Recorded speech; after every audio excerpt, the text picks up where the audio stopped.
The following podcast contains strong language and alternative facts. Follow us on Facebook and Twitter at Heel Podcast.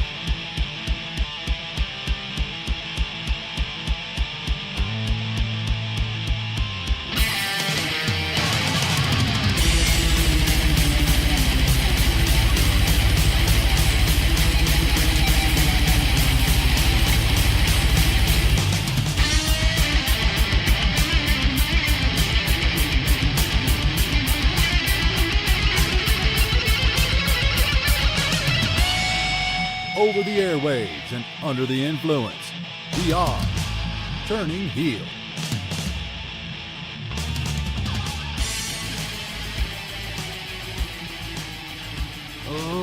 Ladies and gentlemen, boys and girls, and children of all ages, if I do say so myself, it is a Turning Heel podcast. I don't know why I'm speaking in this accent, but I can't seem to stop. It's me, the Greers. And with me, as always, is Mother Truckin' Chris, Mother Truckin' Fucking Yuckin' Hughes. Howdy. Howdy, partner. Oh, I do see. If I do say so myself, you look like a mighty fine specimen that wants to talk about some wrestling. Aye. Has someone been drinking? I guess. I don't know where the fuck that came from. Because I was saying ladies and gentlemen, boys and girls, and it just kind of morphed. You should consider a career as a circus entertainer. Yes. Mighty fine idea. Sorry, a circus, not entertainer. Ring announcer. Yeah. Is that what they call it? Ringmaster? Ringmaster, that's what I'm looking for. God damn in my wrestling brain. I know. But it's okay though, we're going to get to talk about a fairly decent pay-per-view today. And you know what? Wrestling is kind of corny. It is. It's kind of where it kind of started. Yeah, that's true. So, full circle. There we go. Good save for me there, Grizz. Good save. Nailed it. Nailed it. Well, so we should start off by, obviously, the pay-per-view's been and everyone knows by now, but let's just have a quick chat about the last minute changes. Yes. So, two big changes to this.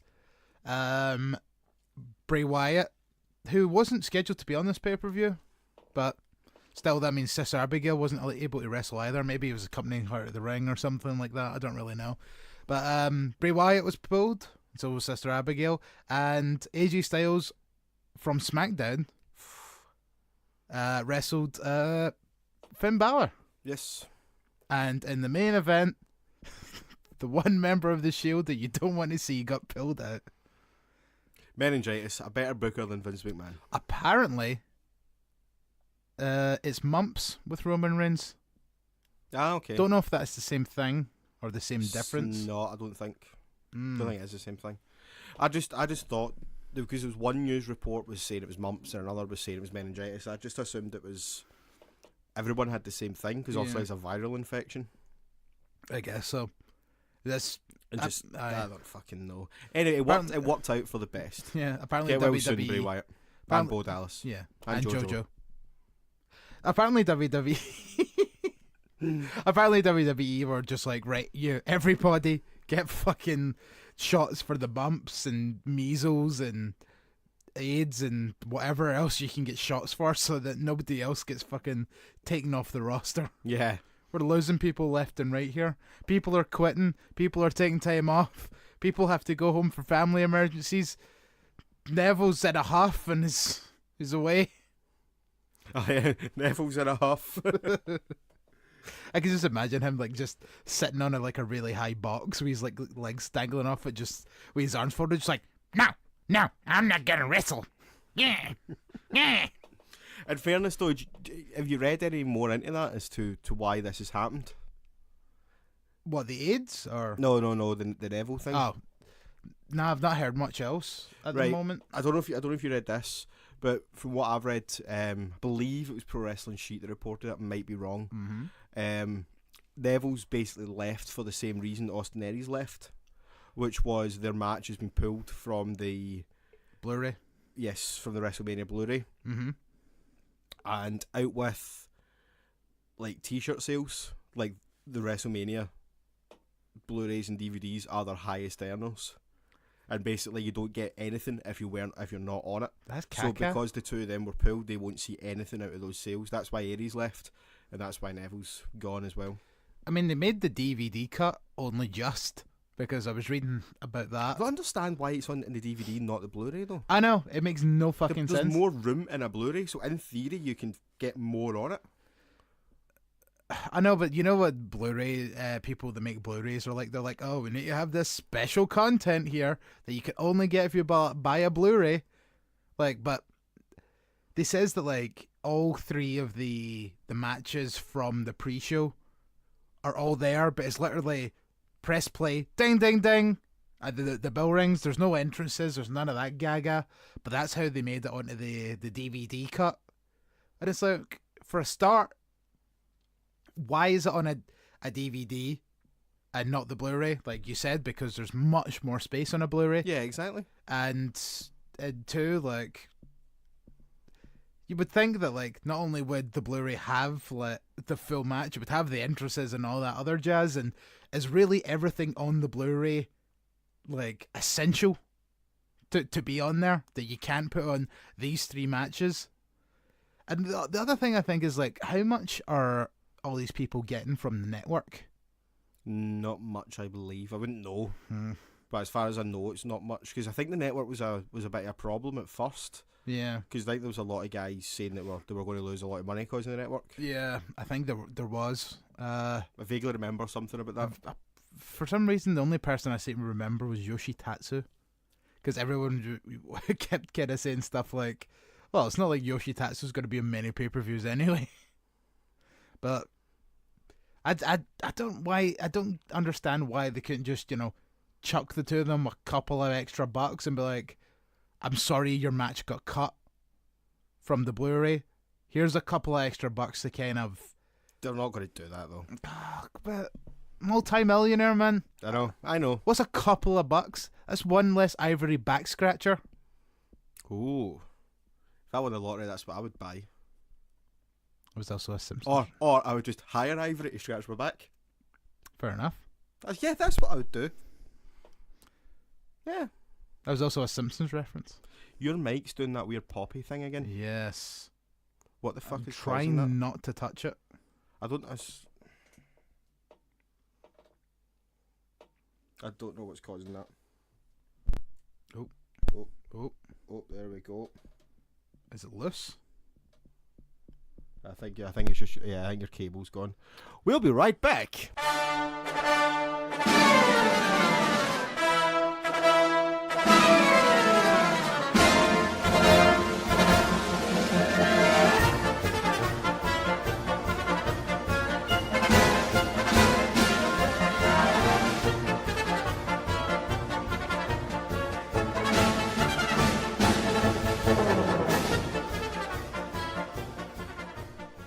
And we're back. Testes. 1, 2. Hopefully that's 3. that problem solved. 3 testicles? So where the fuck were we? I've forgotten actually. I think we're talking about... Let's just start again. Hello, Internet, and welcome to... No, start again. God damn it. Should we just get into the pay-per-view then? Yes. No. Oh yeah, that was it. We were talking about the AIDS. Yeah, then we were talking about Neville after that. Oh yeah. I think we were kind of done with that anyway. So Neville's in a huff, might not be back, which is good for anyone that might get to see him on the Independents, or he might go to Ring of Honor or something like that. Anyway, it's a good deal. Yeah, I would love to see him in New Japan. I'd be up for that. Actually, definitely. I wouldn't mind that. Right, so we'll get into this pay-per-view. Yes, pre-show, Alicia Fox versus Sasha Banks. Which was a match that went a lot longer than I expected it to. Yaha. I don't know if it's just because I was drunk and it felt like it went longer. Normally matches feel like they go quicker. Especially pre-show matches normally don't last like upwards of 10 minutes. Yeah. Well, how long did this last actually? I never even checked. Yes. It was a while. Anyway. I thought that's what you were doing, was getting up the results, but I guess not. Well, anyway, yeah. I've written all the results down because I've got accompanying notes. Uh-huh. Well. Somebody's planned ahead this time because I don't have any notes. I've only got notes in the matches that I didn't watch with you, though. I'll just go off sheer memory power. Let's check. Dun, dun, dun. Oh, it's a race. It's a race to see who can get it first. I've got it. Oh, fuck you. Yes, background. We don't care. 11 minutes. Damn it. See? Upwards of 10. I was Yeah. right. Surprisingly, well, it went longer than Asuka and Emma. Oh, no. And longer than Cedric Alexander, Rich Swann versus Jack Gallagher and Brian Kendrick. And Enzo Amore and Kalisto. And Jason and Jordan and Elias. Yep. Jason and Jordan. Jason and Jordan and Elias in a triple threat match. Yeah, it was a fairly decent pre-show match. Yeah. I thought. Good to see Foxy on a pay-per-view in some way, shape or fashion. I like Foxy. Yeah, me too.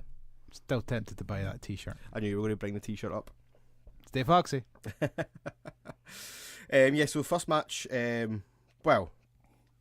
obviously Sasha Banks defeated Alicia Fox by submission. Yeah, bank statement, I believe. It was. Yes, which is quite funny that they had the first two matches both ended in submission. And both be women's matches. Yes, that too. So they had three women's matches and 2 cruiserweight matches over the course of the social. They're really getting think about it. Most of their bit diverse. Most of their fucking main card was taken up by the main event, though. Yeah. You'd lost an IC title match and a tag team title match causing the main event, and a WWE title match because Brock Lesnar's a lazy cunt. Well, Universal title.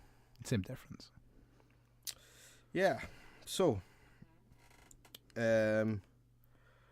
Right, so match number 2 on the card was it was Emma versus Asuka. See, because I've not got I hadn't written down the pre-show. Uh-huh. I went to look at the second match and I'm like, Elias? What?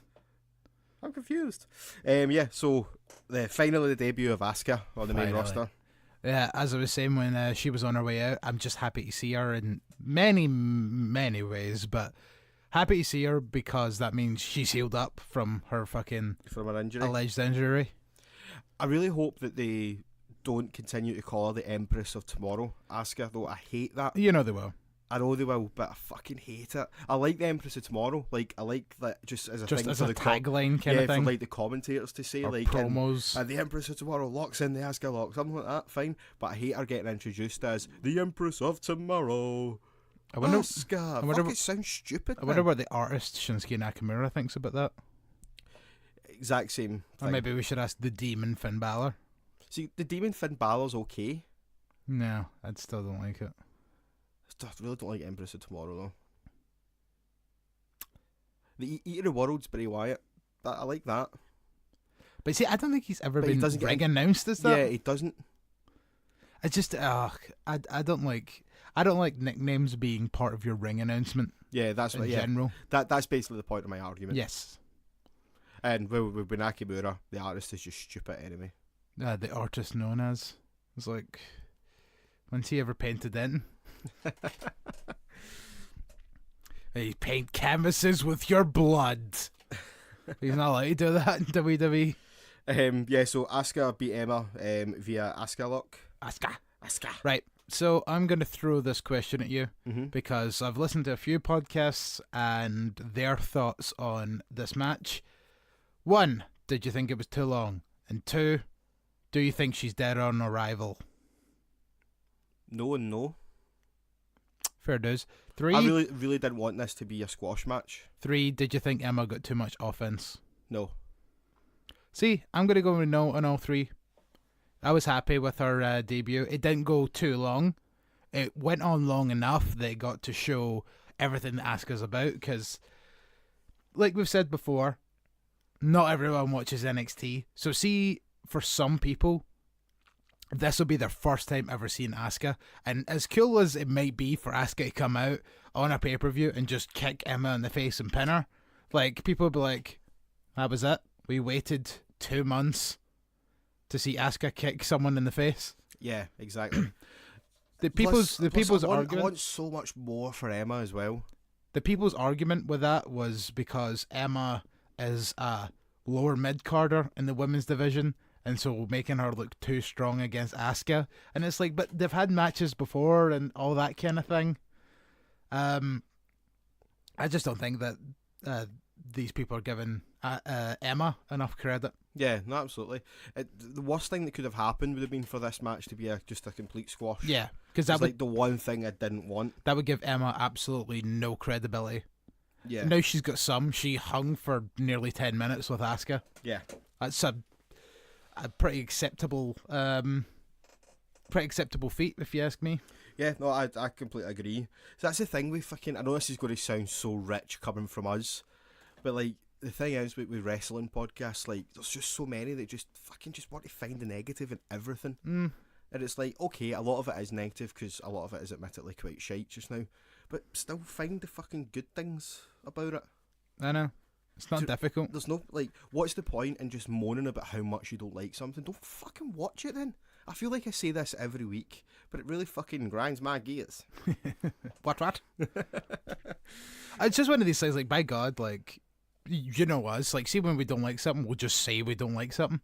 Or I'll shout about it. Yeah. I'll usually just shut up for 10 minutes and just let you talk. But for everything, for everything that there's bad on most shows, there's something good that you can take away from it.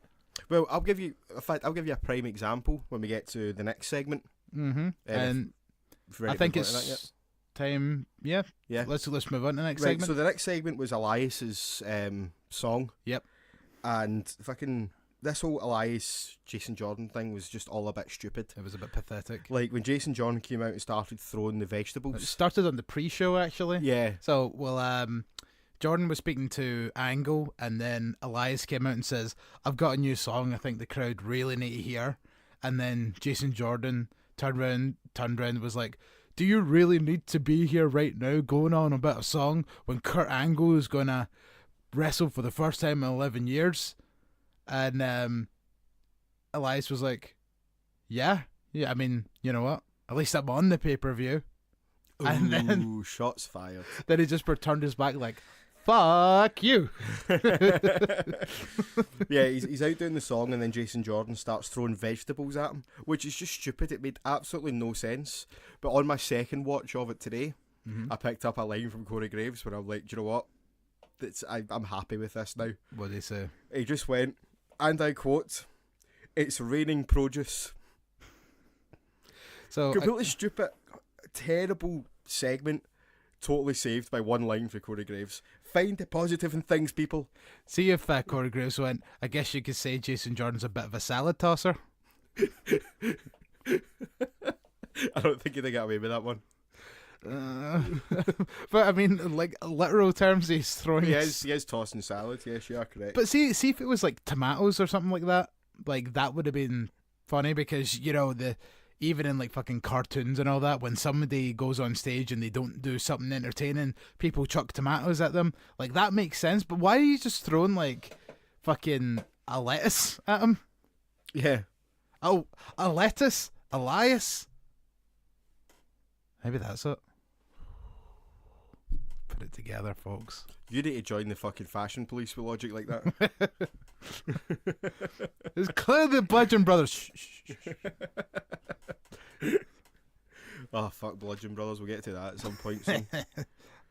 I'm just happy they're back in television. Yeah, that's true. They could have fucking at least the better name. Mm. Yeah, so the next match we had Gallagher and Kendrick versus Alexander and Rich Swann. Did you notice, I haven't seen 205 Live this week, so it might have already happened, but what we were talking about, that Gallagher needs new music, did you see he now has it? He does. I don't know if he had it on 205 Live, but he had it at this pay-per-view anyway. It was pretty sweet. I liked it. Yeah, I knew that like his old theme music was far too upbeat for a heel Jack Gallagher, so now he's coming out to some much more slow and much more his style now. Yeah, absolutely. Very much enjoyable. This, for what it was a semi decent match. Yeah, it was quite good. It was nothing spectacular. Like, I've literally got next to no notes on it. It there wasn't got really a lot much more going on. fanfare than I was expecting. So. Yes, it did. And it did some cool wee spots with the quick tags between Kendrick and Gallagher, which Bit of high flying from Rich Swann and Cedric Alexander, Yep. which always gets a good from the crowd. So you know what, like at least some of the fans are giving them something, which is always what I've spoke about. Like these fans that don't give the cruiserweights anything. Just can you not just enjoy a match? yeah. Fuck's sake. It was a good finish to the match as well. Mm-hmm. With Kendrick having the captain's hook in. Yeah. Wait, wasn't this the Wait, who the fuck won? I forgot. This Alexander and finish, Swann. yeah. Alexander and Swan won. Kendrick had the captain's hook in, and then Swan did the Phoenix Splash. That's right. Yep. On top of him. And then Alexander grabbed Gallagher with the I've forgotten the fucking name of it. Oh my god. I was like, I had it right in my head until I was about to say it, and I was like, I've blanked. Anyway, they chucks him up in the air, Shooting blanks, are we going? drops him on the knees, and fucking Jack Gallagher sold it like death. Like, bounced off the knees right on his fucking face as well for, added horrible impact. Gallagher sold that like a fucking champ, though. He sold it on Raw as well, pretty well. It's just, It's kind of like Rock levels of overselling. Yeah. It's so oversold, it's great. but it's just the way that, like, that is like one of the most legit looking, air quotes, wrestling maneuvers, like, ever when you really think about it. You get chucked up in the air and get fucking landed right in the point of someone's knees. Owie. Yeah. So, next up, I think this match is one of the best matches of the night Yeah. that we've got coming up. Alexa Bliss versus Mickey James. Don't feel people have been really giving this the credit it deserves. It Fucking is. shut up, Alexa. One epistles in the New Testament. New Testament? What the fuck are you talking about? There you go. Shut the fuck up. Really need to remember to turn her off before we press record. God damn it. Done. Right, so Alexa Bliss, Mickey James. I don't think this match is getting the credit it deserved. I thought Nah. it was a really good match. It was good. Really good storytelling. Just just in the way that also before we start, I do want to say, ladies and gentlemen, I made a mistake. Yes, you did. Yes. I think I instigated your mistake though. I think I mentioned it first. We made a mistake. Yeah, we'll go with a we. I'll take part of the blame in this. We were under the assumption that Trish Stratus and Mickey James were on the same level of women's championships. Trish has one more.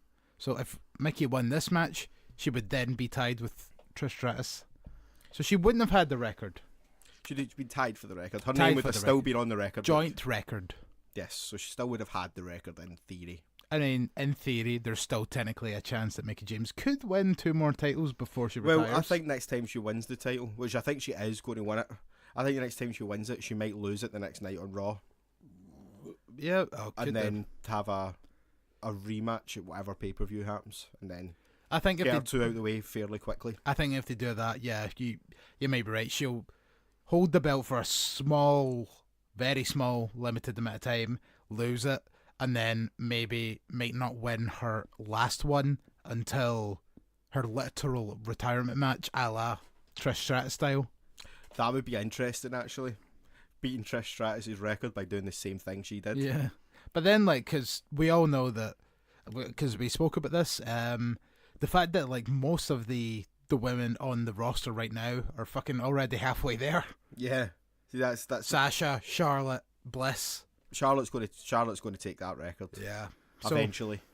So But it'd be like I said, it'd be a nice wee tip into the hat in Mickey James, just to give her it for a wee while. She Do you know what I mean? deserves something. Plus, she's not done anything since she came back. This is the biggest thing she's done since she came back.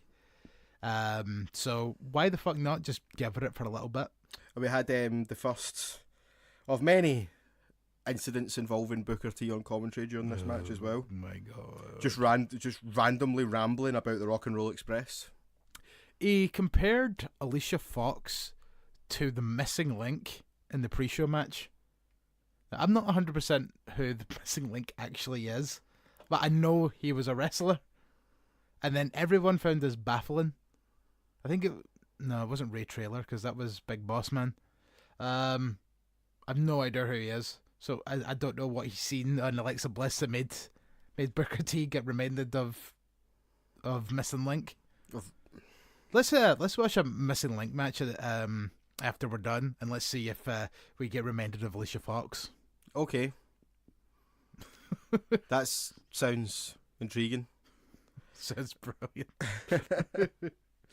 But yeah, he just started rambling on about how when he was in a tag team, he wanted to beat the Rock and Roll Express, just to have that notch on his belt and all that. And like, what? Is he trying to say that's what Alexa wants to do? Basically, she wants to beat Mickie James because Mickie James is the Rock and Roll Express of this match. And it's like, well, no, because the Rock and Roll Express were probably about 60 at the time you tried to beat them. I'm not even sure if he did beat them. They probably did. But Nah, probably not. I'm just like, it was just so irrelevant.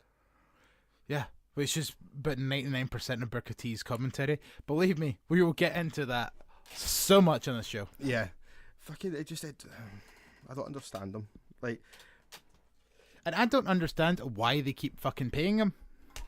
they pay him fucking probably handsomely as well to talk shite. Like, Like, I genuinely think our commentary on the Undertaker episodes were far more interesting than Booker T's. Don't get me wrong, a lot of the shit we were saying was irrelevant. Yeah. But at least it was fucking funny, at least. We hope. At least it was somewhat coherent. Yeah, exactly. Like, it's just an old man rambling. Like, but yeah, he let's sounds say this. like, he does sound like, someone that just sits on their porch. They're like fucking drinking like Triple X from a fucking jug. Whatever is in that, I don't know, but just drinking Triple X and then just commenting on the world as it goes past. It sounds like what Booker T's doing. Yeah, so there was a really cool exchange of strikes between Bliss and Mickie James. Oh yeah, Which then resulted in both of them getting a kick to the face. double kick. Yeah, That was that was a really amazing. nice spot. And the finish, basically, Mickie James went up the top rope and Bliss pulled it off. Mickie landed on the bad shoulder that Bliss has been working over the whole match. Bliss goes up to the top and then misses Twisted Bliss. Mickie then hits her with a drop kick off the top rope into the cover for the 2. Bit of a didn't catch all of that. Yeah, she didn't, yeah. Bliss then kind of cowers into the corner, suckers Mickie in, grabs her by the arm and pulls her bad shoulder first, which I liked. It wasn't head, it was bad shoulder first. Into the Into turnbuckle. the turnbuckle, hits her with a DDT for the 1, 2, 3. See, to be honest, even though it's just a DDT, for some reason when Alexa does it, it looks fucking nasty. It's like she just plants them. Just Do you know what I mean? boink Yeah. on your napper. See, this match probably, with the exception of the main event, had the best storytelling.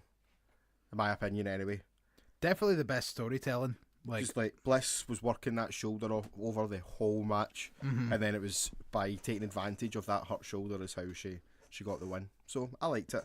Yep. I think this match is probably third best match on the card in my opinion. Not getting enough praise. exactly. Yeah, From no, I completely agree. Like, it was completely fine. It was a great little match. Again, wouldn't have minded that going a couple more minutes compared to some of the other stuff we have here. With the next one, fucking Botchamania is just going to have an entire episode on this next match. I know it's going to be great. Kalisto versus Enzo Amore for the Cruiserweight title. Oh. Right, I started my notes here saying Enzo's gear looks fucking stupid. Then again, so does Kalisto's. Oh. He's like the world's tamest lion, Wait, who is? Kalisto, with that fucking terrible... I think it's supposed to be a dragon, but it looks like a lion. He's like the His gear that he's mask? got. Oh. Yeah, just the whole gear in general. I think it's supposed to be a dragon, but fucking... He looks like a lion. I read where it was Anyway. what it was meant to actually be, and now I can't remember. Towards- It's something along the lines of like a kind of... It's something to do with like an old army thing, I think.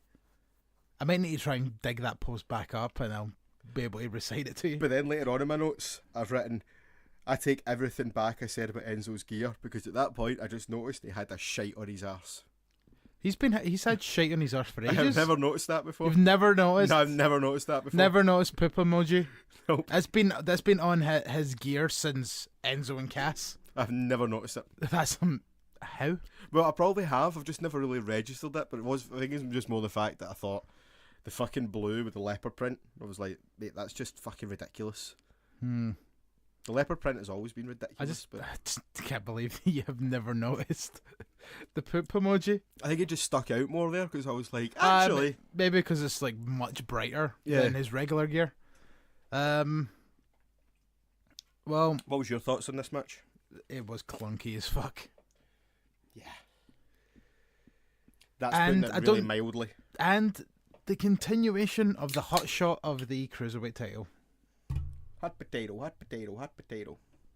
Surely this hot potato must be getting cold at some point. Yeah, I feel it has to. So hopefully now it's back on Enzo Amore. I think Kalisto's going to get it back. I haven't seen Raw, and I've felt a fucking horrible feeling Kalisto got it back on Raw.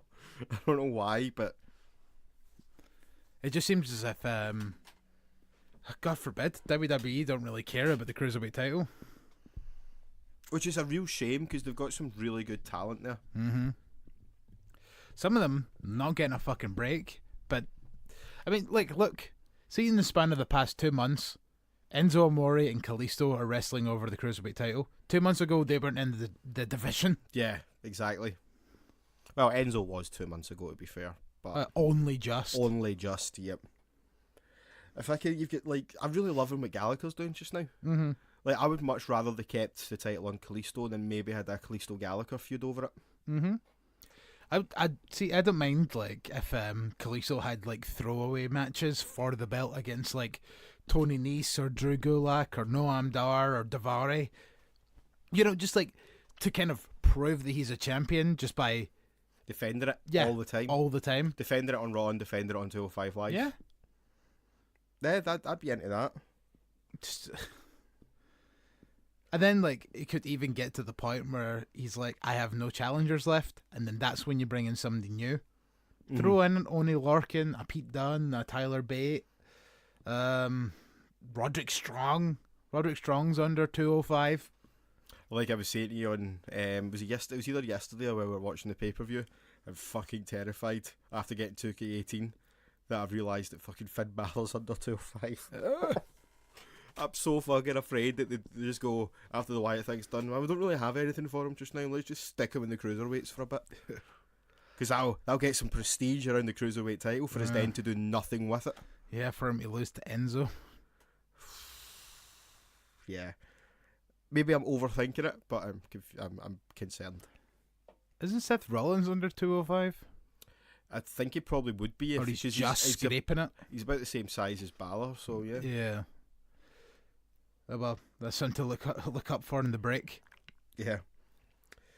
Okay, so next up. Yeah, so we haven't spoken about the ending. No, sorry, I was saying next up. I meant just looking.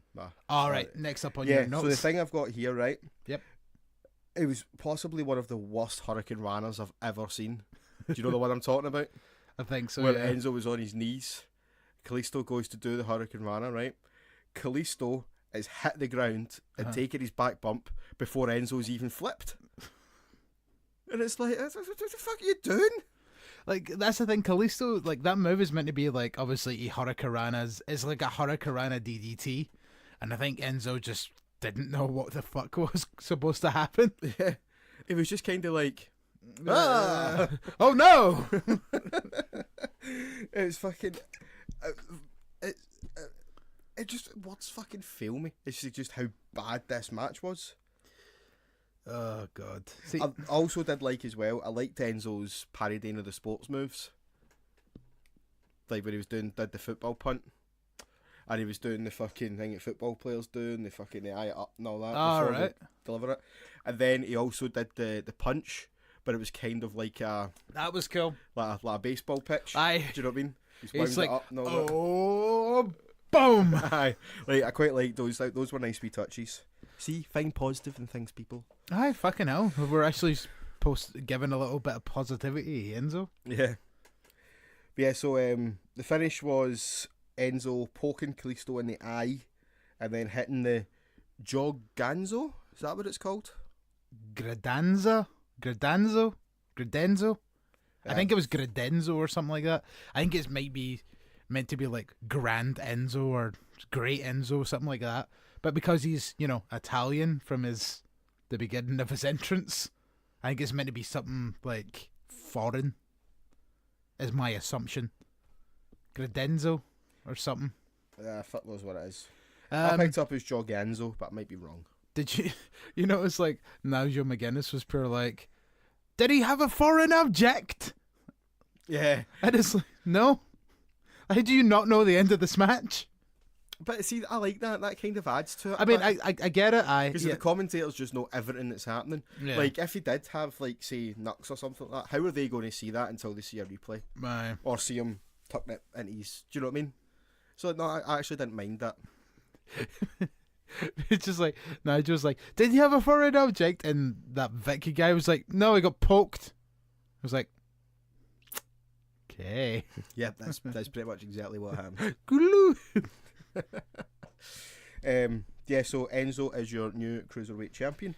And on that note, we will take a wee quick break and we'll come back and talk about the second half of the pay-per-view. Yes. Which is all the fun stuff. Yes, indeed.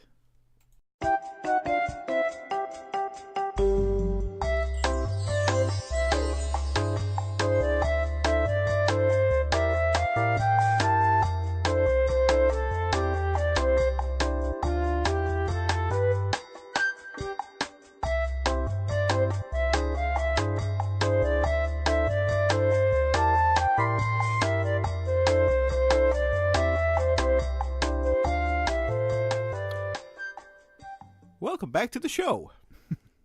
That was fun. Yeah. A little bit of Super Mario. Super Mario elevator music, actually. Yeah, Oh, but damn, this whole thing of not being able to play wrestler Steve's is bugging me now. I know a little bit. But I mean, you know what? Fucking Matthew can get away with it, and he's wrestling related, so. That's true. But yes, so next up we had the match that I think everybody was most excited about. At least since Friday, anyway. Yeah. We had Probably the most excited in the worst way before Friday, but. Oh yeah. So we had AJ Styles versus the Demon Finn Balor. In our first Raw versus SmackDown match. Yes. A precursor to Survivor Series. Yep. And also a first time ever between these two competitors. Indeed. What was your thoughts on the match? It was pretty damn good, must say. I think they could have went with a little bit more time. They probably could have pulled out something very special. But you know what? Clearly, they're probably going to go back to this. I wouldn't be surprised if this was their Survivor Series match, or at least having them, like in the big 5-on-5 or whatever that they normally do. Yeah, I think they're more likely to be in the 5-on-5.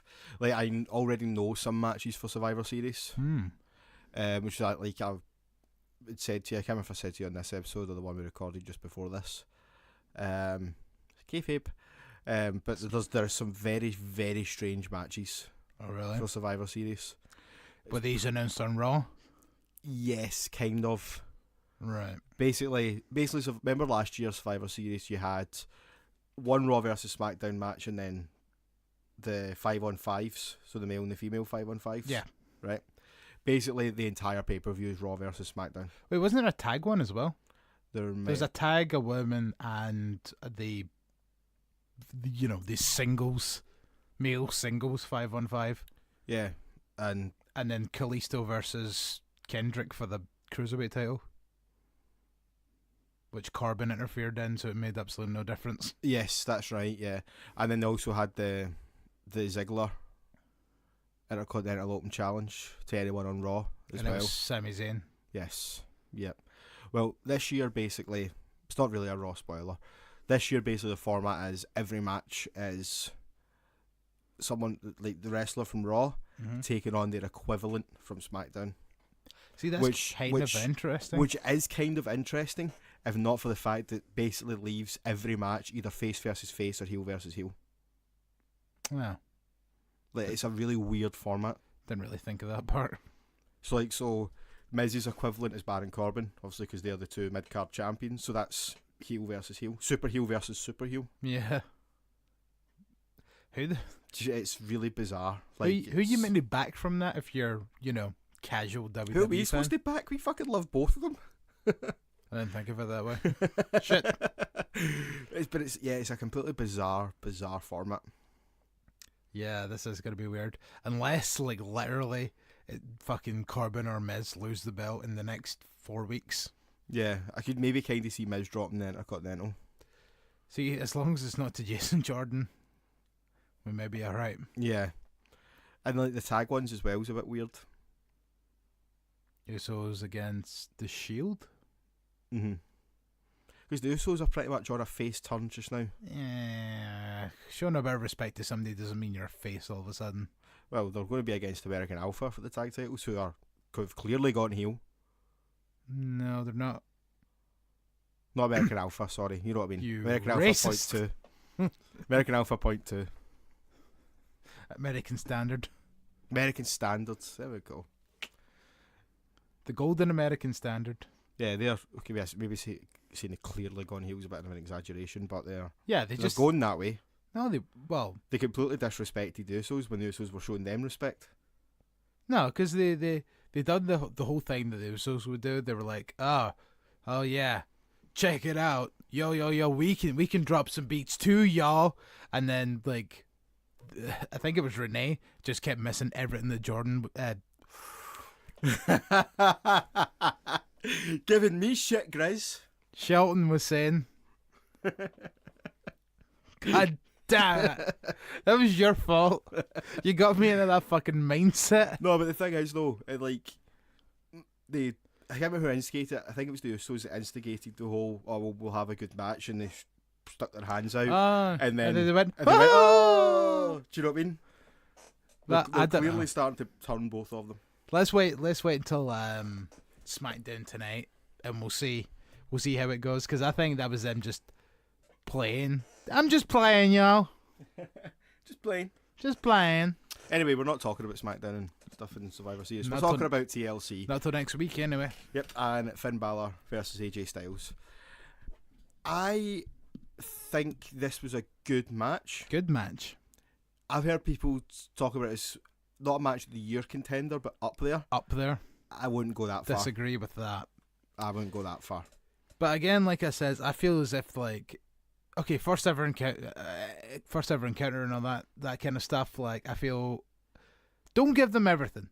Don't blow your entire load. There's clearly other matches to come when it comes to these two. Why give them everything right now? Well, Finn has been hinting at a second match. And logically, you would think, they'll do it at Survivor Series, but I don't think they will. I think they'll have both of them in the men's teams and just kind of tease it. Did you see the video of Finn Balor's on .com after it though? After the match? Yeah. I can't say I did. Basically, he just talks about the match and he's like that. AJ Styles is undoubtedly one of the greatest of all time and all that. And does Finn Balor think he should wrestle AJ Styles again? And he's like, well, what I think is Finn Balor. No, sorry, he's like, I like. What was it he said? I like the sound of AJ Styles versus Finn Balor 2. Electric Boogaloo. No, it just goes 2. Sweet. And then walks away, and I'm like, yes. But yeah, we are going to get a second match. I wouldn't be surprised if they hold it off till Mania. So what, we got to get Gallows and Anderson on a pole match? I think they'll hold it off to Mania. I don't see them doing it at Survivor Series.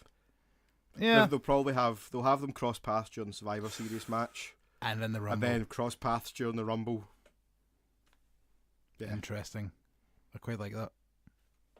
And see if that's Finn Balor's match for WrestleMania and AJ Styles' match, I'm happy. Oh, Don't get me wrong, I want AJ Nakamura, but it's time to just accept that isn't going to happen. Nah. Because you want to be for the belt. You don't want to just be, do you want to? Yeah, maybe. Yeah, it's got to be for the belt. Aye. Because Lord knows, so like I says, Jinder Mahal's been talking about, I'm going to keep this belt till WrestleMania and I want my opponent to be John Cena. We've seen that match, and it was terrible. Yeah. And considering the fact that he's not going to be defending the belt at Survivor Series, he's going to be in the champion versus champion match, assuming, because I've not seen Raw. I would love for Lesnar to just go, no, and then that'd be the end of it. Well, in fairness, the Lesnar versus Mahal's already been advertised for happening at Survivor Series. Because again, the format. So like, I don't think Lesnar has a say in whether or not he's accepting the challenge. It's happening. But still, this would have been the perfect time for fucking Nakamura to win the belt last month. Lesnar Nakamura. Oh, WWE. fuck you. You missed the license to print fucking money. You fucking morons. Yep, but they probably still think having Jinder's printing money. No. Yeah, it's not Vince. It's They're not. not. What Ginger's not even Indian. was I going to say? Oh yeah, Finn Balor versus AJ at WrestleMania. It'd be great if it was kind of billed as like the Raw versus SmackDown thing, and kind of have the GMs basically promising whichever one of them wins like a title shot or whatever, or if you beat Finn Balor, you're number one contender. If you beat AJ Styles, you're number one contender, and then that gives them both a reason to want to win as well. Yeah, I mean, like, there's only so much you can do in terms of matches by saying, "Oh, it's brand supremacy," and it's like, I don't really give a shit about that. Yeah, Just want to no fight one does. somebody. Yeah, absolutely. But This match overall, anyway. Let's get into the match. well, the first thing I want to talk about is the fucking ending. They fucking stomp off the top. Oh yeah, he just kind of glued himself. It's just like, oh fuck, I'm stuck. I mean, I don't know, is like fucking AJ Styles like fucking midsection made of like quicksand or something? I think what probably happened was he's done the coup de grace and then realised he was far too close to the turnbuckle. Then he's like, shit, if I back bump off this coup de grace, I'm going to hit my head off the turnbuckle. Yeah. Do you know what I mean? And I might pull my shoulder out again. Which is basically why, like, I think he kind of landed. AJ was holding him as well, I noticed. So I think they knew. I think both of them knew something was going to go wrong if it was done the way it normally is. Like AJ took one for the team in that one. Like just purely for the fact AJ was holding him. Do you know what I mean? I guess Finn Balor normally does fall backwards, doesn't he? Yeah. I thought he. I think forwards. That's my theory. They did it too close to the turnbuckle. Both of them realised when it was too late. Yeah. So Finn's hit and then tried not to throw himself back, Uh-huh. and then AJ's kind of grabbed his ankles. Do you know what I mean? Yeah, to kind of. Because when you watch it, you can see AJ's holding his ankles. That's probably why he stayed there for so long. Interesting. But it's been interesting watching that back again. That's my theory anyway. He looked meaty as fuck. Oh, Just it like. did. It looked exactly what you needed to put AJ Styles down. Yeah. To actually fucking murder the guy. So, no, a real murder happens later on. But, oh yeah. But the thing is now, like, AJ Styles was meant to challenge Jinder Mahal at some point. Where does that leave him now? Does he, because... It's not going to be Survivor Series anyway. I mean, it's just the way that, like, AJ's lost to Corbin, clean on SmackDown. Then he loses to Finn Balor. Like, I guess you could chalk that up to, 2 days notice and a 12 overnight flight, 12-hour fucking travel from Chile or wherever it was. Is the reason why he didn't win. Like, which can be fair enough, I guess. Like, let's face it, jet lag is a bitch. Was there not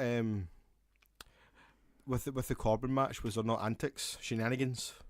No. Corbin like just actually beat AJ pretty fucking clean. Fair enough.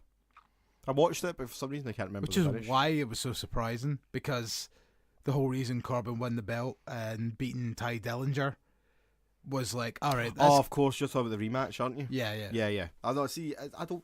You can lose a rematch and it doesn't really do much. But it's just like, okay, I lost my US title and then I lost the US title rematch to Baron Corbin.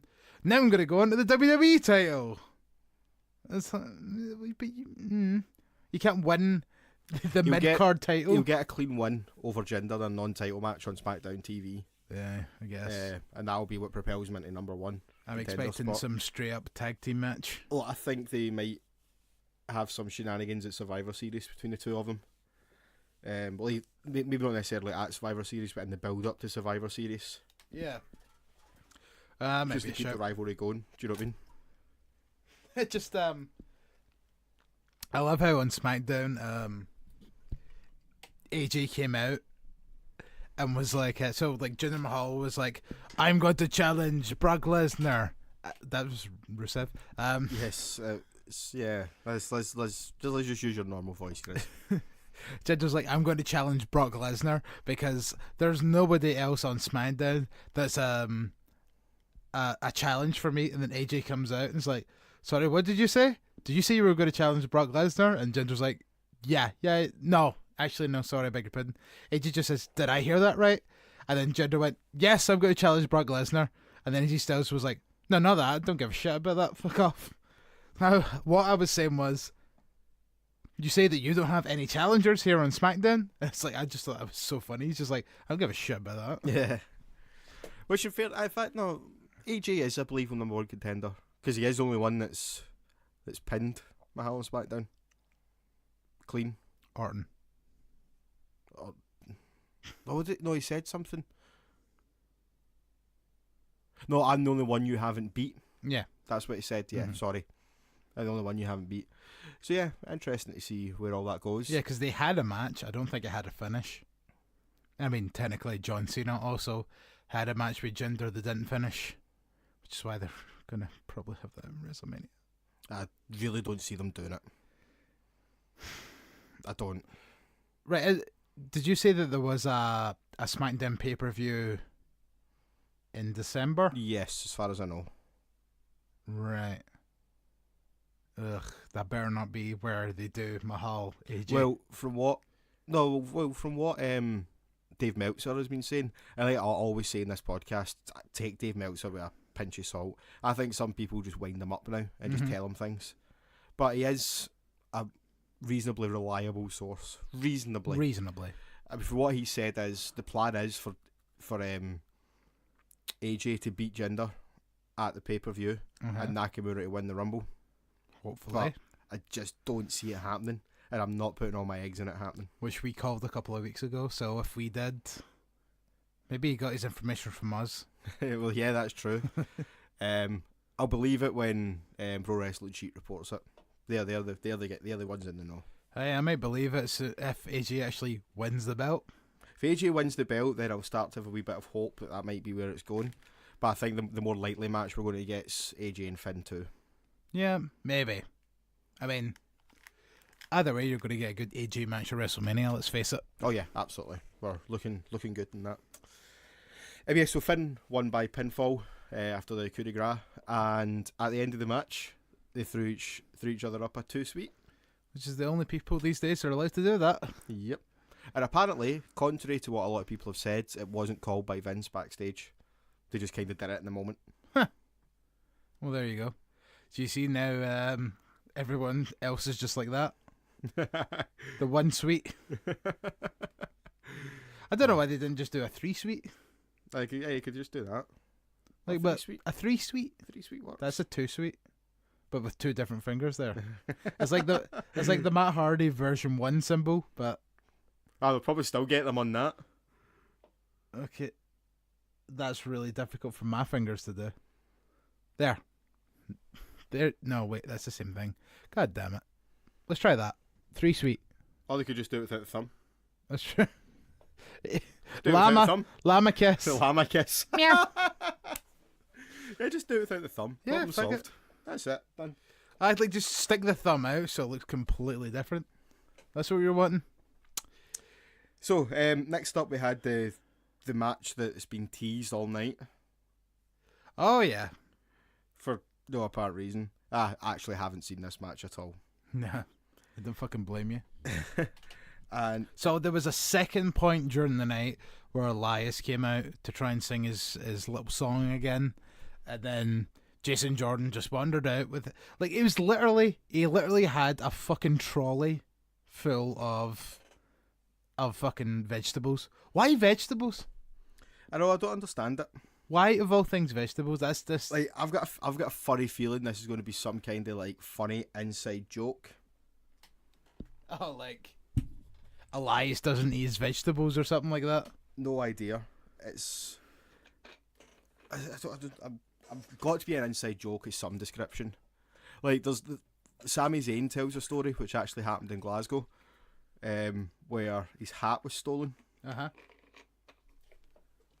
And he had a match with Tyson Kidd in Glasgow, and he's sitting waiting for Tyson Kidd to come out. He's not got his hat on because someone stole it. He's pure pissed off about it. And then, like, as he's watching Tyson Kidd coming down, he's like, those beats look really weird and misshapen. And the reason the beats were weird and misshapen was because Tyson Kidd came out with his hat on. You bastard. Right? But no one in the crowd really noticed that. But obviously they did. It was an inside joke because he fucking stole his hat. That's the only thing I can think of that this vegetable thing is some sort of inside joke that the wrestlers are probably pissing themselves over. And we're like, why the fuck's he throwing vegetables at him? But that's a house show for one, though. And, like, the wrestlers do shit like that all the time. Like, I remember seeing photos one time of Umaga, like, over his regular gear, he had a pair of Randy Orton's, like, fucking pantaloons. Like, so he just had a big, giant Orton over his ass. So he literally just stuffed a pair on. And it's like, why? Like, house shows are weird for shit like that. I still think it's got to be some kind of inside joke. That's what I'm It going has with. to be. Either that or they're just like, what's something really big and bulky that people are going to be able to see easy, but still But doesn't hurt. soft enough to be bouncing off someone's head. That's maybe the other reason, but I think it's more an inside joke of some description. I would love to know Yeah, if it actually is. but this match had a crazy finish. Oh yeah, this was a bad, pointless, terrible match. Finish So- is literally the only thing I've seen of it. Yeah. So, and the finish is the only part worth talking about. Yeah, So Jason Jordan was on the apron. Elias went for a suplex, back into the ring. Jason Jordan kind of rolled it in a roll up. 1, 2, Elias kicks out. 3, and Jason Jordan wins somehow. yeah. Elias clearly kicked out and was in the process of kicking out. So, and then the replay after that showed that Elias' shoulder wasn't on the mat, so therefore, It was never a pinfall to begin with. yeah, Well, maybe it was for a 1. maybe a 2, but you know what? He Yeah, definitely Elias clearly got had out. his shoulder up. I'm intrigued if this was worked, this finish, or if it was just a genuine Doubt it. colossal fuck up. Doubt it. It's just sometimes that just happens. Like remember when Naomi and Lana had fucking SmackDown women's title matches for about 4 weeks because something always fucked up during their match. Like there was literally a match where it lasted about 20 seconds. Naomi hit her finisher and then pinned Lana, but pulled her back so far that Lana's shoulder was off the mat, so she got another fucking shot. Ugh. Remember when Lana was a wrestler? She still is. You mean a manager? No, I mean wrestler. I mean, yeah. Well, I okay. suppose she hasn't wrestled in a while. She wrestled like last week in a 6-woman tag, but she was literally just there to be, you know, Pinned. tapped out. That tapped out, yeah. I was about to say pinned, and it was like, no, she tapped out. See, I don't see these matches on like SmackDown and Raw. I don't remember them in that much detail. It amazes me your fucking mind when it comes to wrestling, because you just fucking remember everything. Like I need to take fucking notes of everything, absolutely everything, and you're just kind of like, oh, this is how it happened. Fuck you, Grizz. Okay. Main event time. I can't help that I'm a wrestling Rayman. Wrestling Rayman. Rain Man, not Ray. I said Rayman. I thought you said Rain Man. No, I said I said Rayman, like the fucking computer game. Fuck's sake. I meant to say Rain Man, but I said Rayman. I was like, wait, no, that's not what I said. Anyway, main event. Oh god, this one is going to take a while, ladies and gents. So It was one of those amazing overbooked clusterfucks. oh, it was definitely. But I mean clusterfuck in a good way. Yeah, it was definitely overbooked, and I didn't like it the first time I watched it. But as usual, Chris fell asleep, so I had to watch it again. And you know what? Second viewing, bit better, good bit better. There was a promo during the night where Ambrose and Rollins went into Kurt Angle's dressing room while he was getting ready and gave him the vest. Gave him the colours. And then Or colour. yeah, I guess. So all five come out. Miz spoke about their pieces of trash. What do you do with pieces of trash? You put them in the trash. I didn't really say it. You know, you get the idea. Yeah, you get the idea. gist. Yeah, so they all come out one at a time, which was quite awesome. Except the bar. Anyway, and then the Shield come out. Sierra, Hotel, India, Echo, Lima, Delta, Shield. Roman Reigns' theme song starts to play. Why have they edited the fucking Shield bit on the front of Roman Reigns' theme song? I genuinely can't hear a difference. Saying that though, I've never actually went back and listened to the original Shield song. Because the theme song that plays at the end of the match is the Shield's theme. The one that plays at the beginning is Roman Reigns' theme. See if we could splice the two of them together, but we can't now because fucking iTunes is being a whore. It's see if I could try and do my best like mouth tunes for it.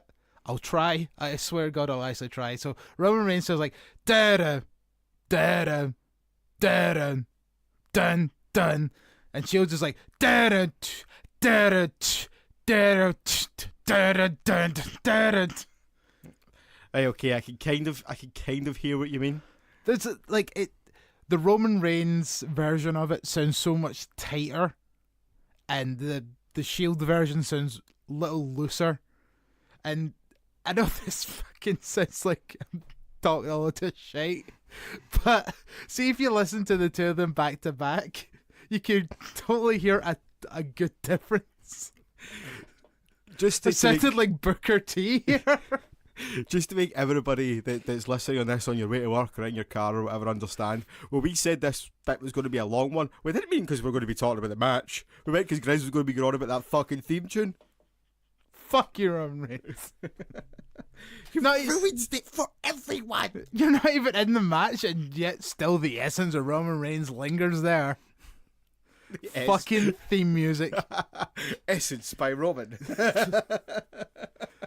At least it's better than that fucking essence of John Cena that they sell now that comes in a fucking squirty bottle that makes it look like you're going to like clean your windows. That fucking tap out stuff. Yeah. Yeah, I don't understand. It's a very strange way. Like, why would you have it in a any of squirty our bottle? Virginia listeners, can you let us know why, if that's a normal thing for deodorant to be in that I don't know if it's varnish fucking... I don't know if it's meant to be deodorant or if it's meant to be like aftershave. I think it's deodorant. I was assuming it's deodorant. But either way, If like it's aftershave, then yeah, okay, I have seen bottles like that, but I'm sure it's a deodorant. So I'm sure it's deodorant he puts on at the start of the advert. Might be wrong. oh, the only advert I've seen that has John Cena in it is like when he just walks through walls. Yeah, but he's not put the deodorant on before he starts walking. I don't know, because normally when I look up and I see his big stupid moron face, I kind of just go, oh, I'll do anything else. Why are we talking about John Cena adverts and not the awesome main event? Lead the way, brother. Yeah. So yeah, I really enjoyed the main event. I know you were saying you didn't like it first time round. Bear in mind we were very drunk first time round. Yeah, thereabouts. Yeah. A lot of overbooking in it, but Oh, I yeah. think the match kind of needed that overbooking, given the fact that Kurt Angle had to get through 35 minutes after. I mean, last time Kurt Angle wrestled 35 minutes could have been a very long time ago. Yeah. I don't remember seeing any of his indie matches that went that long. Oh, yeah, definitely not. 10, 15 minutes in absolute tops. Yeah. I know his match with Zack Sabre Jr. went about 10 minutes. His match with Joe Coffey definitely didn't go anywhere much higher than that. Not saying he's not capable of doing it. I'm saying it's been a very long time since he's. I mean, he's done let's it, face so. it, cut the guy a break. He's getting up in age and he's had a lot of injuries. Like, he doesn't need to have long as fuck matches. For a start. So yeah, I'm not saying that as a slight to him and in any kind of dig or anything like that. Just let's face it, dude's a bit older. Just cut him some slack. Yeah, no, absolutely. It's just an observation, is what we're saying. Yeah, I mean, early on in this match, I said to you, it just looked as if he was blown big time. He probably was. I mean, taking this. But see, the thing is, though, see the fact the commentators kept mentioning it, as you said. No, Booker T kept mentioning it. Which was one of the reasons why it started to piss me off about Booker T, and he just continued on and on and on about it. Like because what it was I said to you was, look, listen to this, and then Booker T's like, Kurt Angle already looks like he's sucking wind. You shouldn't have got back in this match. It's been 11 years since he used to be last in the ring, and it's like, don't comment on a wrestler sucking wind or being, out of breath. That just sounds like the worst thing to do to a wrestler. Like, is to comment on them being exhausted. Well, that's Booker T doing the worst thing. When has that ever happened? But yeah, the other two were just trying to kind of patch that off. In fact, some of them were saying like, "Are you fucking kidding me?" Like that, he's doing pretty well for someone that's not been in the ring in 11 years. And then, I mean, let's face it, we noticed it as fans. We can notice it. Is our kind of way that we're allowed to notice it. Booker T is just going off script. He should not be saying shit like that. You've got to do the things that you do to protect your wrestlers here, and he's just like, no. Do Booker T, I seen someone saying this on a Facebook group the other day. Booker T has got to the point now where I miss David Otunga. I miss David Otunga when I found out Booker T replaced him. At least David Otunga just kind of sits there and doesn't say much. Just leave fucking Corey and Michael Cole to call it. Yeah. I mean, the only thing that David Otunga ever said was interesting was, I talked to Rikishi one time and then he got cut off, and we never got to find out what Rikishi said to David Otunga. Did you not try and tell that story like 4 weeks in a row or something like that? Yeah. And then it even got to the point where someone at a SmackDown show took a sign that says, "What did Rikishi say to David Otunga?"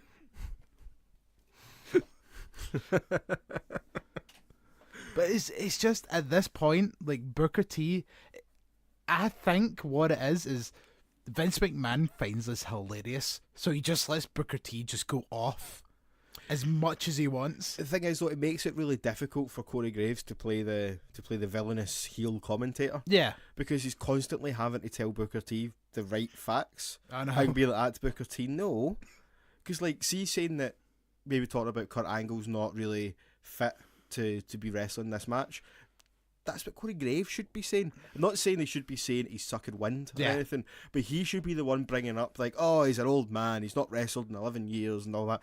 That should be Corey Graves bringing that up, not fucking Booker T. That's Corey Graves' job. Corey Graves would fucking bring it up and be tasteful and be clever with what he says. Exactly. About it. Whereas Booker T is just kind of shaky ducky quack quack. That's literally all I hear now when Booker T talks. I know. It's so bad. But see the way you're saying it, Corey Graves can say it in a way it's it's clearly starting to show that Kurt Angle hasn't been in ring competition in a while, something like that, something pure easy that. And then you've got Michael Cole sticking up for him, and Corey Graves can then be like, "Oh, shut up, Michael," and all that. But see, when he's having to tell fucking Booker T to shut up because he's talking nonsense, that then takes away from the type of commentator that Corey Graves is supposed to be. I know, and see, the thing is, Booker T's bringing it all on himself, and it's making himself look like an idiot, but then it's also making himself look slightly like the victim when Michael Cole and Corey Graves are just like, "What the fuck are you talking about?" And then they just rev it on. Aye. But then it's like, "I just said this!" Yeah. And all that. There's a bit later on in this match where he's just like the two of them are just like, it was when, you know what, we'll get to it at the point. I can't remember exactly when he said it, so if you can, that's good. But yeah, we'll get to that. So, Booker T fucking makes those fucking comments, which he's been doing shit like that all night. It's like when he talks about Jason Jordan all the time. He's probably like, I don't think this kid should get this opportunity. Yeah. I like this kid. This kid has all the tools, but like Kurt Angle just keeps putting him in these positions. What the? And in fairness, he's not, apart from giving him a title shot against the Miz, which did even get a title No, shot. he earned a shot. He earned that fucking opportunity. He won a Battle Royal. No, he didn't. No, he didn't. I don't think he did. No, Jeff Hardy won that Battle Royal. I beg your pardon. Then got injured. Did he ever get his title match after he got injured? He got the match. Did he? And he lost. I think Jason Jordan pinned him or something like that in a 6-man. I think that may have been what it was. Yeah, and then he was handed that opportunity after pinning the Miz. Handed. He earned it. He pinned the champion. Or something along those lines. No! It was a 5-way. Or a 6-way. Yeah, it was a 6-way. Hardy's, Elias, the Miz Taraj 2, and Jason Jordan. And Jason Jordan won that match. Okay, fair enough. Boom. But should he have been in that match? Yes, he was originally in that match. Yes, but why is there anything? Because Kurt Angle put him there. I'm just waiting you up, man. It's alright, we can move on. I was going to say, did Elias deserve to be in that match? I could see you get pure rage in there, and I'm like, mate, I'm just kidding. I wasn't going to rage it. I was just going to be like, did Elias deserve to be in that match? Did the Miz Taraj deserve to be in that match? Definitely not. This Elias has been about for a while. Anyway. Where were we? Yeah, so Strowman put Angle through the table. Yeah, so that took Angle out, which, as a fan, obviously we all noticed that we were clearly like, right, this is why Angle's taking out the match for a bit so he can catch a little bit of wind. Yep. He said Booker T just said it blatantly. Yes, basically. I'm surprised, like, as soon as Angle went through the table, he wasn't like, oh, that means Kurt Angle get backstage so he can catch his breath to come back out later, sucker. Shucky ducky quack quack. So what happened after that then? So Angle was taken away. Was that when they fought up the aisle up to the stage? Oh, we did miss a big spot though. Kane and Strowman were both put on the announce tables with the other two Shield members. Oh, on the ladder spot, yeah. Yeah, jumping off the ladders. Rollins almost battered his knee in at one point, which was quite scary considering his previous knee injuries. But seemed to be alright, thankfully, for fuck's sake, because the last thing we need is Seth Rollins being off for telly again. Yes, definitely. Yeah, but then after Angle went through the table, they started to fight up the aisleway in this part. No, actually, there was the table spot before that. Oh God, yeah. Where the you know table- what? the You know table what? didn't We're break. not even anywhere near at the ring yet because Yeah. I just remembered something else. So yeah, you're right. There was a table spot. I think it was Kane trying to chokeslam Dean Ambrose through a table. Yep. Which I seen Botchamania just put this up earlier on today. In the French commentary, when Kane chokeslammed Ambrose through the table and it didn't break, one of the French commentators went, "I am the table," from the Botchamania videos, which I thought was perfect because I done that Yeah, when you- we were you done it watching as at the well, yeah. time. And then obviously there was the part where Kane accidentally hit Braun Strowman with the chair. Of course, yes. Yes, Forgot about that. which comes And into it that's- later. Yep, starting to build the wee feud. And Braun Strowman turned around and pushed Kane off his feet. That's right. I mean, who have you ever seen that just can just shove Kane and just like, get off them. me, bug? Yeah. Fucking came on flying. I quite like to see a wee feud between them, by the way. Which I clearly think is going to happen. It'll be a nice little thing to do. That could pad out the Survivor Series card a wee bit.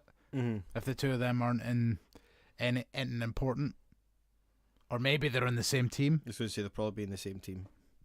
But yeah, so we're getting up the ramp here. And this is when Miz calls for the garbage truck. the garbage truck. Tried to chuck the Shield members in, They managed to fight out, dive off of it, which was really impressive. Miz was controlling traffic at this point. Oh, yeah, use, chuck him in, go. He had this plan to bring in the garbage truck. Didn't do it himself. Got all his cronies to do it for him. Of course. Yeah. So the Shield take everyone else out, and then the two of them turn around and just stare at Miz, and he's like, "Oh fuck!" So he runs off. The two Ambrose and Rollins are chasing him. They got really close to taking him out at one point. And then like the kind of next thing I remember is like they're back up on the stage. The stage. I can't remember how they got back up there, to be honest with you. Fighting. Yeah, they fought Miz back up there. Which I was thinking, and I was like, "This is why you allowed him to go that direction? You're in control of this situation. Get him back in the and pin ring. him, whilst it's fucking 2-on-1. Whilst for the first time in this match, you're actually fucking got the numbers advantage. Yeah. So they fought back up, and this was just the random time when Strowman was going to do something to them, and Kane just went, "Fuck you," and then just punched him in the face. Even Michael Cole was like, "What the hell did he do that for?" Because he hit him with a chair and then pushed him over. Yeah, but that was 20 minutes ago. So that then resulted in Strowman being chokeslammed through the stage. Yes. The flimsy looking stage. It was bad. It looked like it was made out of foam. Yeah, it didn't look great. But he was chokeslammed through the stage, and then Kane pulled the array of chairs that were hanging from a wire as part of the set. Pulled that, caused it to collapse, and all the chairs came down on top of Braun. They do love that spot. And then, again, Corey Graves, fantastic. You could see him in the background. See, I didn't notice this. Peering over Kane's shoulder, and then he was like, guys, you can see his eyes widen, and you can see him pointing, and he's like, Strowman's still moving, and all that. And I thought that was a nice wee touch. Instead of being completely out of shot, he was like actively trying to see what was going on. Do you know what I mean? He probably noticed the cameraman and was like, right, be animated. Yeah. But it was great. Nice little touch, man. He still fucking knows what he's doing. Yep. So after that, then they go back to the fighting between Ambrose, Rollins, The Bar, Miz, and Kane. Oh god! And then this is the second time where Dean Ambrose almost died. Yep. Kane sets Rollins and Ambrose up for a double chokeslam. Rollins' table breaks without a hitch, and Rollins falls flat at his second solid table, which doesn't break, and then he falls obviously off of it, and then ricochets his fucking head off of the table as he lands on the stage. Yeah. I felt so sorry for Ambrose in this Rollins match. had a big pardon. Ambrose had such a rough fucking night this night. Poor guy, man. Shit just wouldn't break. I mean, that's the thing. Like, I'm surprised the fucking table even broke when he went through the announce table with I think it was Strowman that he took out. Like Strowman's weight coming down. It'll break. Okay. So with they two knocked down, back comes Braun. Yeah, and then the best part was when Miz was literally down on his knees, like, please, like, look, there's 5 of us, there's only 2 of them left, please, can we just, come on, please, just help me. And then Strowman just grabs him and is like, gonna fuck off. Chucks him into that flimsy video screen. Stop throwing people into that, it looks terrible. It looks that bad, but yeah, it's not. No, it's... Anytime people throw into it, it looks like it's clearly made of padding and just has, like it's like a projector. It doesn't look intimidating at all. It's like, oh no, this padding. So painful. Then Strowman knocks out the bar because he's going straight for Kane. Mm-hmm. Then the two of them just fucking go for it and like start brawling, and then everyone else jumps Strowman. Chucks him in the fucking... The garbage truck. Yeah, the garbage truck. And Strowman is murdered. Pretty much. Pronounced dead at the scene. If that was a real garbage truck, yes, he is dead. Because that fucking compacts everything. Yeah. I'm kind of like, I want to see Raw to see if Strowman's on it. I really hope they keep Strowman off it. Yeah. Just because like they haven't released any sort of updates or anything. Just keep Strowman off Raw and be like, is he actually dead?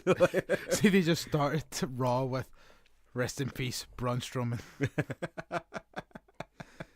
19 whatever to 2017. See, after they've done it though, and like the Miz kind of realised what they'd just done, like that face he pulled was just It phenomenal. was just like, oh fuck, this was my idea. This was my idea to bring this truck out here. Yep. Oh no. And I've used it on one of my own. But I saw a great meme which I sent to you earlier. Yeah. And it was like, that face when you realise you've just committed murder, have a baby girl on the way, and Braun's not finished with you yet. It looked like the fucking kid from Home Alone. He's just like, oh no. Oh no. So yeah, they go back to work on Ambrose and Rollins. Yep, they try to. They still have the 4-on-2 advantage. And then, all of a sudden... Well, they're back in the ring, and they're hitting their finishers, basically, were they not? Was it not after Kane chokeslammed Ambrose that the music then hit? May have been. Well, they were dominating anyway. Let's face it. They were basically just playing with them. Uh-huh. They went to do the shield bomb as well. Oh, That's fuck. what it was. I just called it the shield bomb. Yeah, that was exactly what it was. The bar had set up Rollins, I think, for Miz to hit the shield bomb. I'm just gonna call it that. Let's face it. It's less mouthy than call it the triple power bomb. I like the triple power bomb. I know. It rolls off the tongue. But the shield bomb just takes less, Syllables. And in case you weren't aware of how lazy Grizz is, Exhibit A. Exhibit Grizz. That's when Kurt Angle came out. Yep. To his theme music, which I liked. There's a lot of people that kind of like, oh, that's hokey. Like, why didn't he just come out? It's like... To get the crowd to pop. get the crowd to pop for his fucking theme music. Duh. Yeah. So the bar then go up the ramp to try and take him out. He hits Sheamus, first of all, with an Olympic slam. On the fucking ramp. Yep, on the ramp. Then hits Cesaro with one through a table. Through a table, yep. Gets in the ring. I'm trying to think what happened next. I think was it Kane, maybe?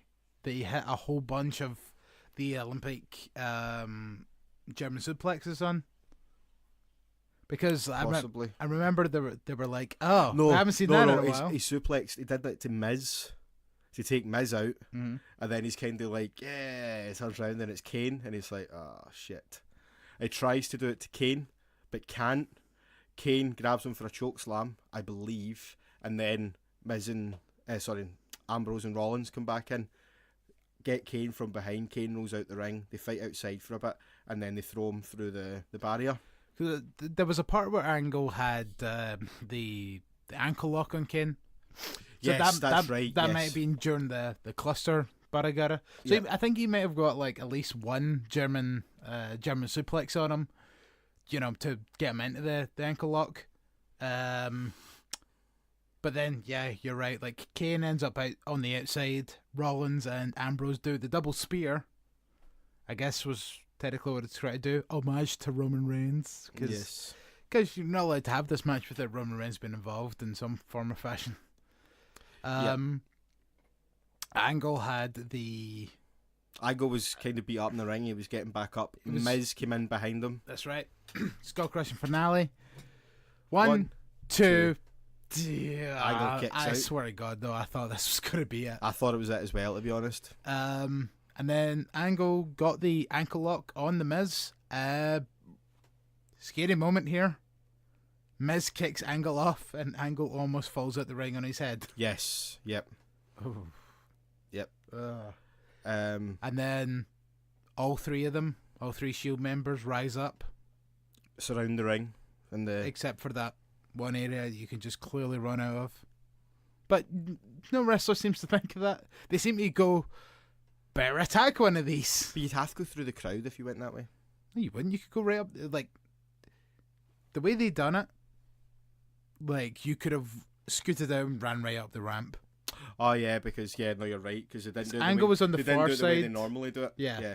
Angle was on the far side, and then I think Ambrose might have been there at the announcer side.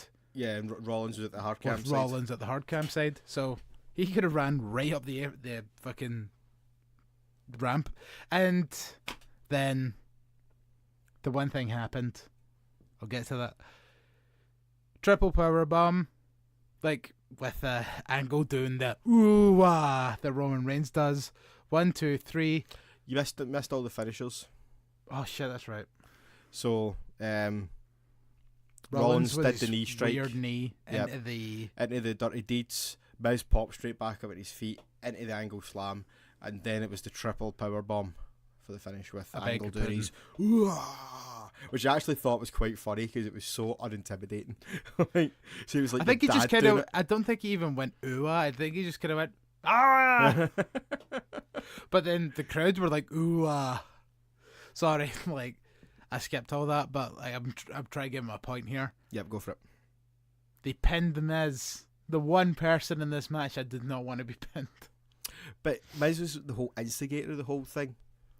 I guess he was totally kind of he was definitely the whole orchestrator. He was the person that was telling everybody what to do all the time. Like, because there was that part when Kurt Angle came out and when we were watching it, and then you seen the Miz like, right, you need to go catch him at the ramp. Get him. Yeah. Like you see him, we were pointing at like Cesaro and Sheamus, and then like go, and then the two of them just started running towards Angle. So I guess in some ways, yeah, it definitely was. I'm okay with like the dipshit heel taking the pin in a match like that. Yeah, because the Miz hid behind his team most of the fight.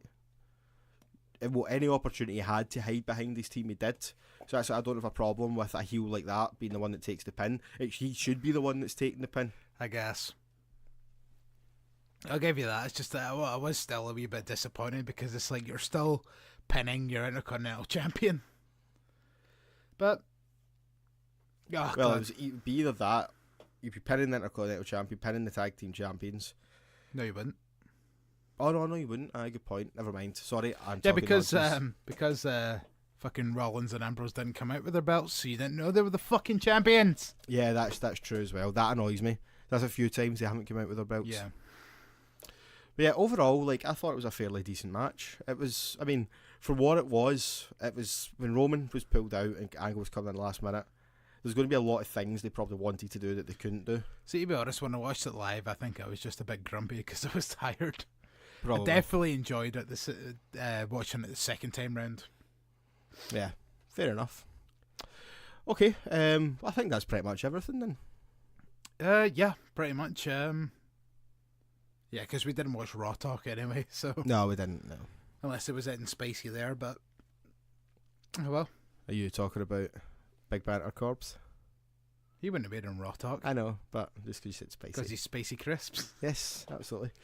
So anyway... I thought you were talking about Alexa Bliss, because she was on Raw Talk. Oh, that was that one thing that we didn't talk about, like Alexa Bliss. Oh, this is terrifying.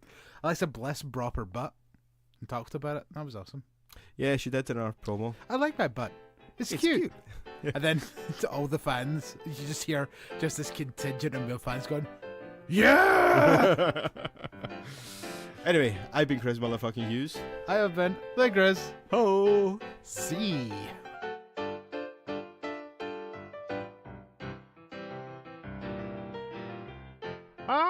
Remember, you can follow us on Twitter and Facebook at Heel Podcast.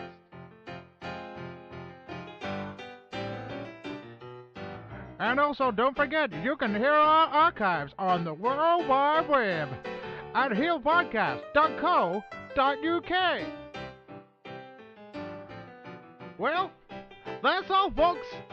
So long. Have a good day.